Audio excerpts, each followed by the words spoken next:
All right, welcome back to video number 15. So this is bike on starting point tier 1. We're going to do some server-side template injection, it looks like, on this bike right here. So let's go ahead and copy this IP address. We'll start off with our rust scan. We go ahead and exit off here, clear that out, and we can start off with our rust scan here as usual.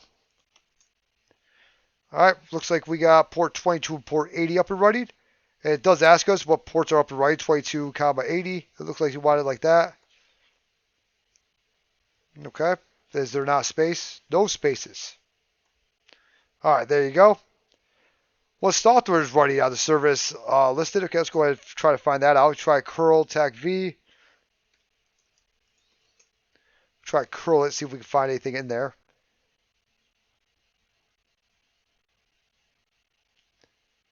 It's X powered by Express. So we know that's running Node.js since it's running Express like right there. Is that what's asking us like right there? It is Node.js. So I just know that just because it's running Express.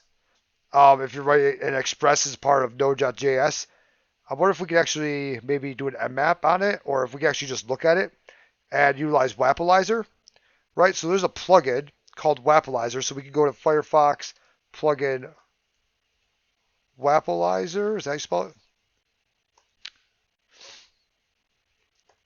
We can add that to Firefox to be like XET. That guy is something else. I don't know. To not be from this planet. That's what you need. All right, so now we now have Wappalyzer, right? So we can open this up, this Wappalyzer extension. I'm okay with that. All right, so we got this jQuery Google hosted libraries, right? More info. Well, we don't know. We don't have any more info, okay? So it's looking like it only knows about those two things on this page, like right here, right? But we do know that it's built with Express, and if we look up Express and then we look up like JavaScript or something like that, maybe we can find out that it's a Node.js web application framework. So that's Express, and we found that out through a curl, right? So let's go ahead and we'll throw that into our over here for Node.js. What's the name of the framework according to Wappalyzer?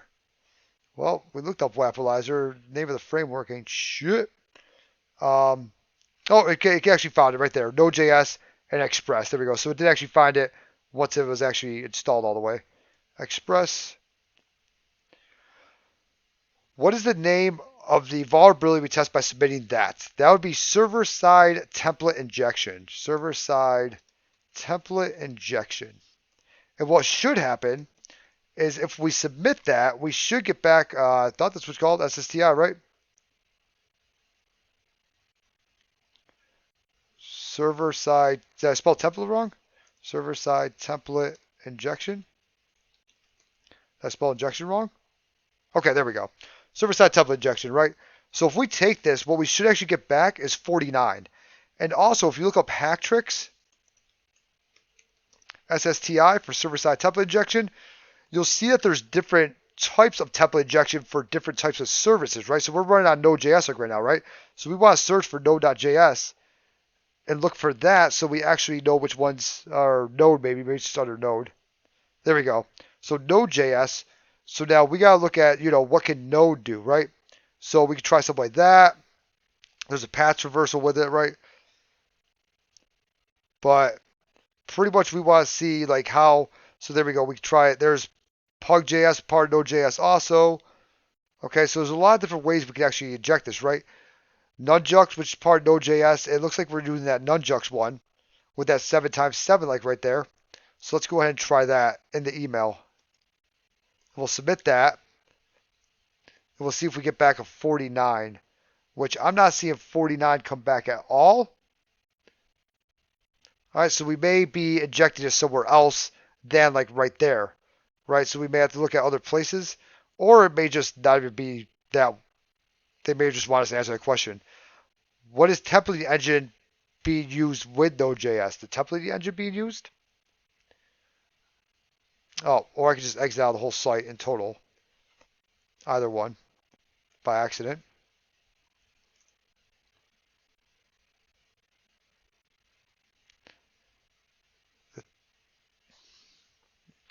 being used along with Node.js, huh?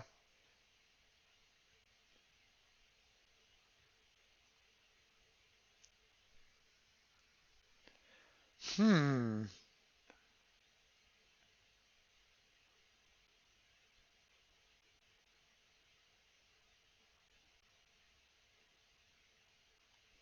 Let's go ahead and try to figure this out like real quick. Let's go ahead and do our 7x7 again, actually. Since it gave us some information there. Submit that. Because we do see the 7x7 like right there. So it is going into there.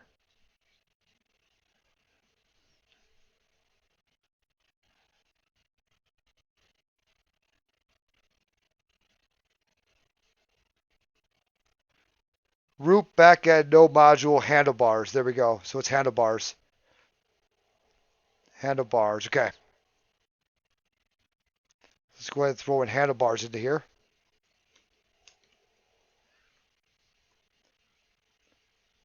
Yep. Okay, cool.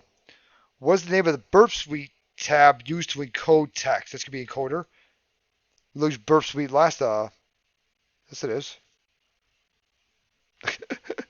um, yes. Lies. Oh, decoder. Is it decoder? Sorry. What was I thinking? To encode it was the decoder, obviously. What was I thinking, right? All right. In order to set special characters in our payload, an HTTP request will encode the payload. What type of encoding do we use? Probably URL. Usually whenever you send special characters. Yep, URL encoding, okay? When we use a payload from Hacktricks to try and run system commands, we get an error back. What is not defined in the response error? Okay, so first off, we're going to have to intercept this request, right? So we'll do that. And let's go ahead and go to here. And let's turn on our Fox proxy, our burp suite, right? And we'll try to go, let's press back. We'll forward that off. That's fine. Forward off. And we'll try to throw that in there again. We'll hit submit. And now we should get it over here. As we can see, it's URL encoded, right? So we can see that going through URL encoding, like right there. We're going to send that over to the repeater now. Okay, because it's not giving us a 49, but it is at least keeping our payload, right? It says error, parse error on line 1. So now we just need to figure out what can we actually use to be able to do something with it, right? So I believe we would need like handlebars or something like that. I wonder if handlebars is part of is one of the ones that we can use over here. Yep, cool. All right, let's go ahead and actually turn off our Foxy proxy. We can continue to set up the repeater even though it's off, so that's not going to be a problem. So we have handlebars like right here, okay? Let's try something like this. I wonder if something like this will work. And then we do have the URL encoded, right? So we put that in there, and then we're going to copy this whole thing. And then we're just going to say, hey, URL encode our special URL encode key characters. There we go. Let's go ahead and send that up and see if we get something back. That's a little bit different, huh? We will contact you at that. Okay, so now it's trying to contact us at this address, right? So that's a little bit different with that handlebars one. I would like to see a 49 in there, but we may just have to URL encode the whole thing. So let's go ahead and hop over to the decoder. Let's go ahead and throw that into there. And we're just going to say encode as URL. So let's try this like right here. Let's try to throw this into the repeater over here.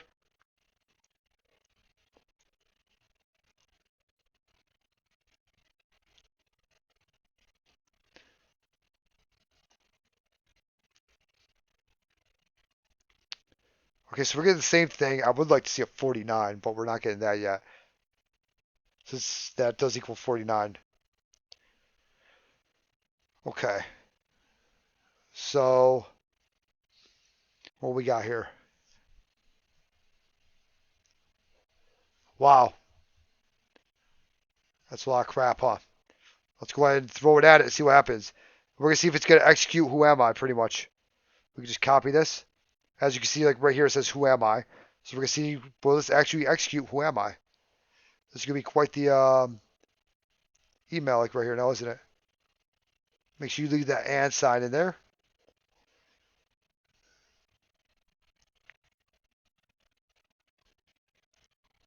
Oh, that's the URL encoded. Whoops.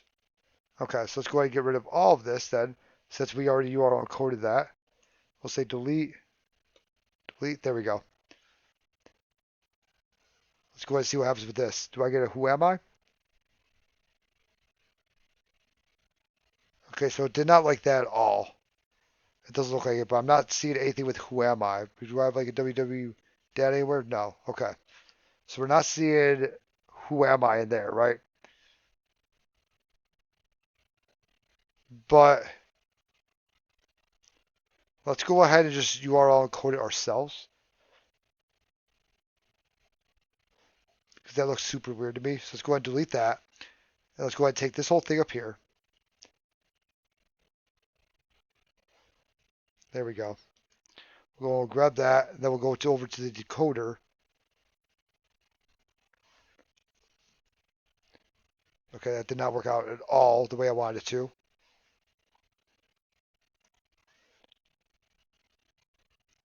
Let's go and try that again.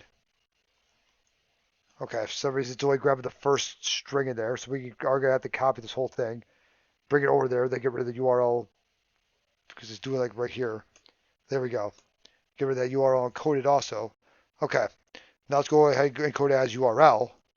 Let's go and grab this whole payload, go back to our repeater, right? Let's see if that works.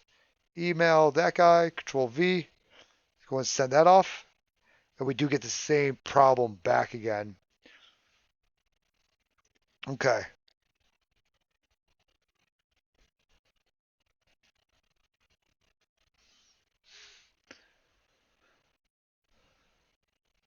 So it doesn't really see requires not defined. Okay.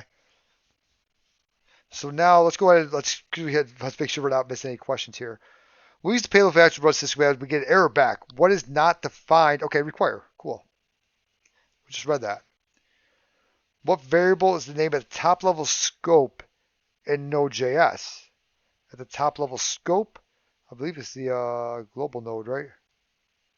I don't know if we even see that in here anywhere. Let's see here. It's global anywhere in here? I believe it's global node though. That's at the very top of Node.js. That's just kind of just researching that. Okay, by exploiting this vulnerability, we get command execution as the user on the web server is running as. What is the name of that user? Okay, so now we can figure out how to actually exploit this vulnerability, right? Which I feel like that's going to suck. Okay, so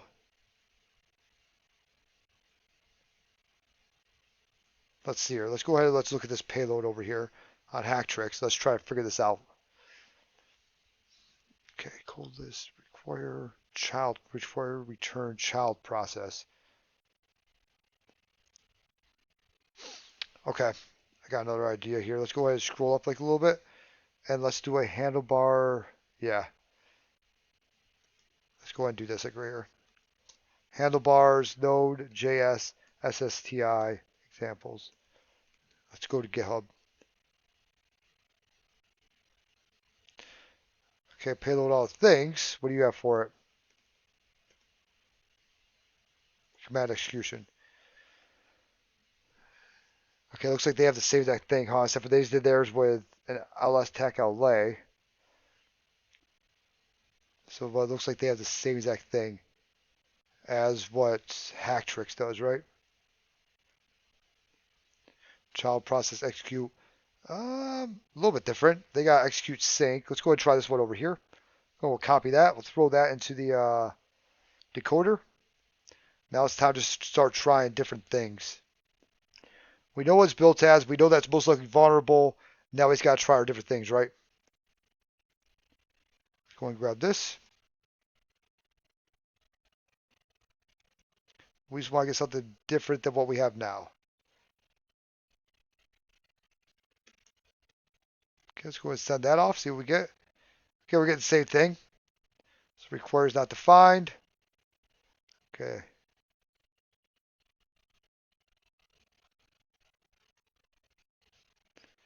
Return require. Okay, so that's our problem right there is that return require.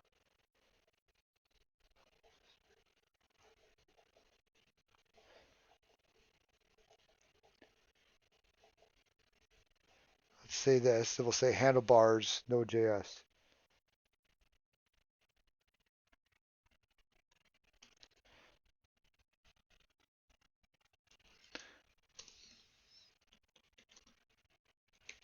Well, I think it's funny. This is not the extremely easy part.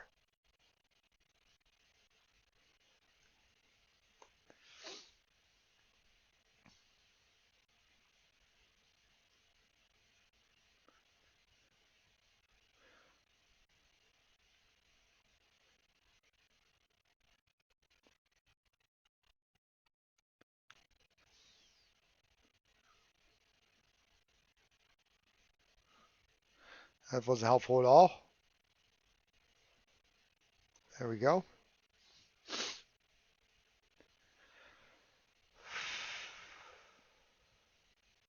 Okay, so STI handlebars require is not defined. Okay, so there we go. Let's try this like right here. So that was URL coded down here. Let's go and try that. So we found it. Now this is part of attacking machines, right? We gotta go. We got to research other things. Everything's not just given to you. Oh, we get something different. Let's go. All right, awesome. And we get a who am I? And it looks like I am root. So now we just need to change this up like right here, right? So we need to go to the decoder. And let's go ahead and actually put that. Let's go and delete that. We'll go and grab this code over here and say, hey, this one, somebody was smart and figured out that process main module.require is what's needed, right? Someone much smarter than all of us. So we go to URL, okay? But now we need to scroll back up, and we don't want to do who am I. We want to do like a ls tech LA or something like that. I don't know. All right? And where's this flag supposed to be at? It says that we are root though. Oh, root. All right. And then it says submit the name of the flag. Okay, submit root flag. Let's go ahead and try to figure out like where it's at. ls tech LA. Period slash maybe, or just slash root. We'll try that since we are root. Let's go ahead and encode that as URL and grab that. We'll go back to Burp Suite. Go back to our repeater over here. There we go.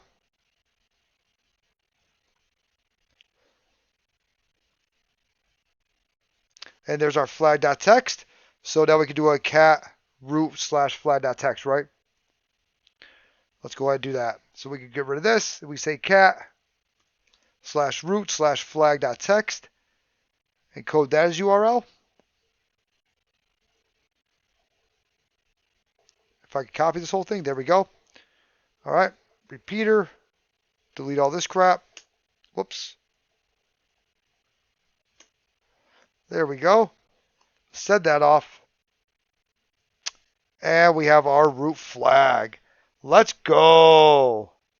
Oh man, people over here passing the hash on people. That's great. That's all I like to see.